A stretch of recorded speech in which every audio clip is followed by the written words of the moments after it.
అదే RTV app వార్తల్ని క్షణాల్లో చదివే అవకాశం ఉంటుంది. ఒక న్యూస్ పేపర్, ఒక టెలివిజన్ ఛానల్ మీ చేతుల్లో ఎప్పుడూ ఉంటాయి.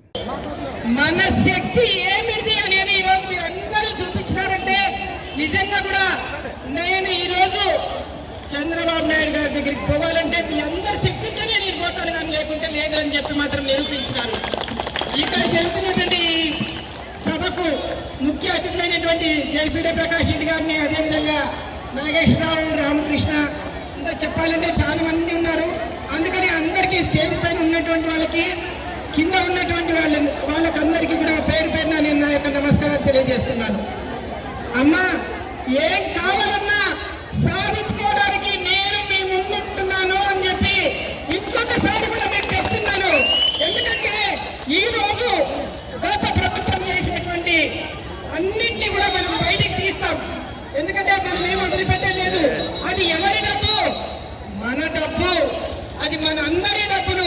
అందుకని చెప్పి మీకు ఎటువంటి అన్యాయం మేము చెయ్యము అని చెప్పి కూడా నేను ఈ సభాముఖంగా మీకు అందరికీ కూడా తెలియజేసుకుంటున్నాను.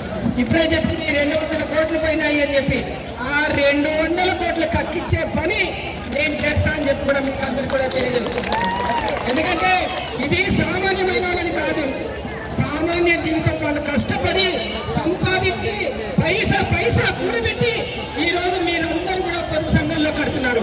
అటువంటి డబ్బును వాళ్ళు తిన్నారు అంటే నిజంగా కూడా వాళ్ళ పుట్టగతులు లేకుండా చేస్తామని చెప్పి కూడా ఈ మహిళల తరఫున నేను వాళ్ళకి సహాయం చేస్తున్నాను. ఖచ్చితంగా ఇది బయటికి తీస్తానని చెప్పి కూడా మీకు అందరికీ కూడా తెలియజేసుకుంటున్నాను. ఈరోజు మనకి మన ముఖ్యమంత్రి చంద్రబాబు నాయుడు గారు మొన్న ఎలక్షన్లకు వచ్చినప్పుడు ఆ రోజు నేను మహిళలని అందరినీ కూడా ఆర్థికంగా నేను ముందుకు తీసుకుపోతా అని చెప్పినాడు. ఈరోజు తీసుకువచ్చినాడా లేదా? ఏ పథకమైనా కూడా మనకే ఇచ్చాడు, కానీ ఒక్క వ్యవసాయ పని మనం చేయలేం కాబట్టి అదొక్కటే వాళ్ళకి ఇచ్చినాడు. ఇంకా మనం ఇంత బలవంతులం అనేది ముఖ్యమంత్రి గారే చెప్పినప్పుడు వీళ్ళందరూ ఎవరమ్మా? వీళ్ళందరూ ఎవరు? ఏం కాదు, వాళ్ళు మనల్ని అడిగి అన్నం పెట్టించుకునే వాళ్ళు కాబట్టి ఖచ్చితంగా మనం వాళ్ళకి ఇచ్చేటటువంటి మర్యాద వాళ్ళకి ఇచ్చుకుంటూ మనం చేసే పనులన్నీ కూడా మనం చేయాలని చెప్పి కూడా నేను ఈ సభాముఖంగా మీకు అందరికీ కూడా తెలియజేసుకుంటున్నాను. ఎందుకంటే ఈరోజు గ్యాస్ ప్రతి ఒక్క మహిళ పేరు మీదనే ఉంది. గ్యాస్ అవునా కాదా? తల్లికి 100 మంది పెట్టారు. తల్లికి బిడ్డలు బరువు కాకుండా ఈరోజు చంద్రబాబు నాయుడు గారు ప్రతి ఒక్కరికి కూడా ఈరోజు అందరికీ ఎంతమంది పిల్లలుంటే అంతమందికి కూడా ఈరోజు చదువుకోవడానికి ప్రతి ఒక్కరికి 13,000 ఇస్తూ ఉన్నారు. ఇంకా కొంతమందికి రాలేదని చెప్తున్నారు. వాళ్ళందరూ కూడా ఏం సమస్య ఉంటేనే మీకు రాదు, కానీ లేదంటే మాత్రం ఏదో పొలమో లేకుంటే కారో ఏదో ఒకటి ఇల్లు పెద్దగా ఉంటేనో అటువంటి వాళ్ళకి రావు, కానీ అవి కూడా వచ్చే విధంగా మేము మాట్లాడతామని చెప్పి కూడా మీకు అందరికీ తెలియజేసుకుంటున్నాం.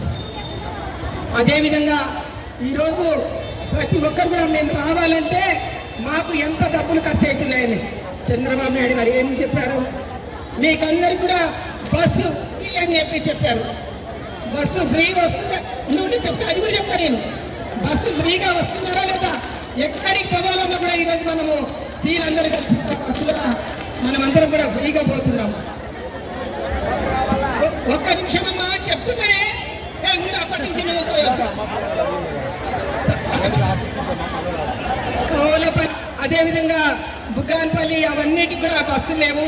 అవి కూడా మేము అమ్మా ఎక్కడెక్కడ బస్సులు లేవు, మీరు నాకు ఫోన్ చేయండి, మీరు రావద్దండి, నేను రాసుకొని ప్రతి ఒక్కరికి కూడా బస్సు వచ్చే విధంగా ఏర్పాటు చేస్తా అని చెప్పి కూడా ఈ సభాముఖంగా మీకు అందరికీ తెలియజేసుకుంటున్నాను.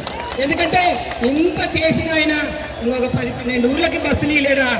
ఖచ్చితంగా ఇస్తాడు. మన ముఖ్యమంత్రిని నమ్ముకున్నాం కాబట్టి ఆయనే చేస్తాడని చెప్పి కూడా మీకు అందరికీ తెలియజేసుకుంటున్నాను.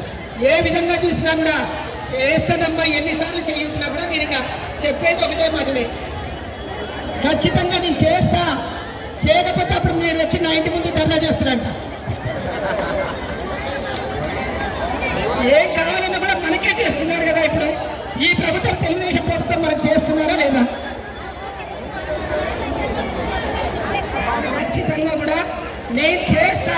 మీరు నా దగ్గర కూడా రావాల్సిన పని లేదు. ఎందుకంటే ఈరోజే 500 కూలీ వదిలిపెట్టి నా దగ్గరికి వచ్చినారంటే ఈరోజు ఈ క్రెడిట్ నాకు కాదు, చంద్రబాబు నాయుడు గారికి. ఎందుకంటే మిమ్మల్ని అందరికీ కూడా ఈరోజు ఒక తాటి మీదకి తీసుకొచ్చి మనం ఈ పథకాలు అయితే ఇస్తున్నామో మనం వాళ్ళకి తెలియజేయాల్సిన అవసరం ఉంది అని చెప్పి మాకు ఆదేశించినందుకు ఈరోజు మీకు అందరికీ కూడా చెప్పడానికి ఇక్కడ పిలిపించినాము. ఖచ్చితంగా కూడా రేపు ఏమున్నా కూడా మేము తీసుకొచ్చి మీకు అందరికీ ఇస్తామని చెప్పి చెప్తున్నాను. అదేవిధంగా పెన్షన్లు చెప్పినారు. పెన్షన్లు పోయిన మాట వాస్తవమే, కాదని నేను అనటం లేదు. ఎందుకంటే మళ్ళీ కూడా ఇప్పుడు మీరు అప్లై చేసుకున్నారంటే అవన్నిటిని కూడా మనము ముఖ్యమంత్రి గారు కమిటీ మీటింగ్లో ఏం చెప్పినారు, ఆయన మంత్రులు